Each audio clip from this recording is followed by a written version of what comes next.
ஹரே கிருஷ்ணா. இன்னைக்கு 6வது அத்தியாயத்தில் முதல் ஸ்லோகம் தியான யோகம் பற்றி.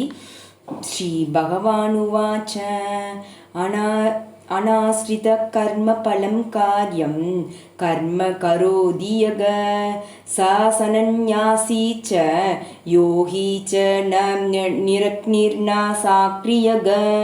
இந்த அத்தியாயத்தில் எட்டு அங்கங்களை கொண்ட அஷ்டாங்க யோகம், மனதையும் புலன்களையும் அடக்குவதற்கான வழியாக பகவான் இங்கே விளக்குறாங்க. ஆனால் இந்த முறை சாதாரண மக்களுக்கு, குறிப்பாக இந்த கலியுகத்தில் ரொம்பவும் கஷ்டம்தான்.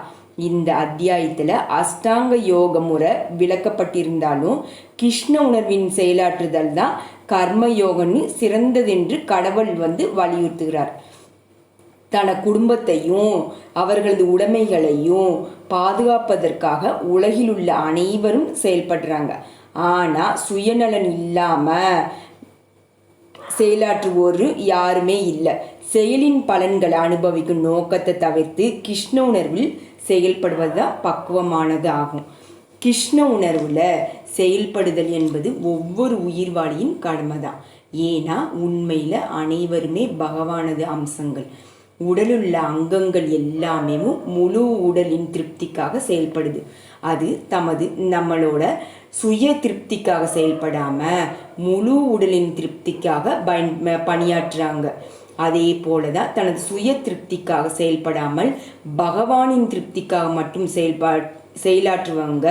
பக்குவமான சந்நியாசியும் பக்குவமான யோகியும் ஆவாங்க.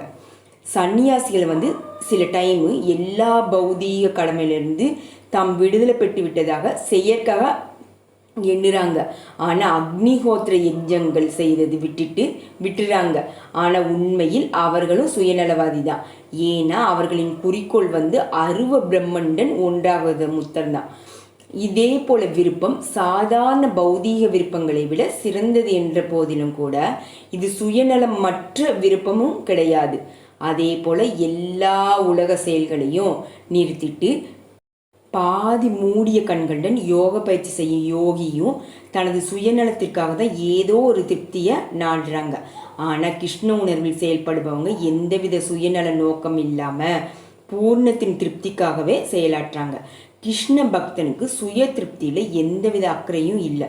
கிருஷ்ணரது திருப்தியே தான் அவரோட வெற்றியாகவும் சொல்லுவாங்க. அதனால தான் அவர் பக்குவமான சந்நியாசியும் பக்குவமான யோகியும் ஆவாங்க.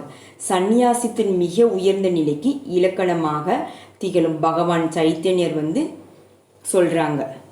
ஹரே கிருஷ்ண கிருஷ்ண கிருஷ்ண ஹரே ஹரே, ஹரே ராம ராம ராம ஹரே ஹரே, ஹரே கிருஷ்ணா.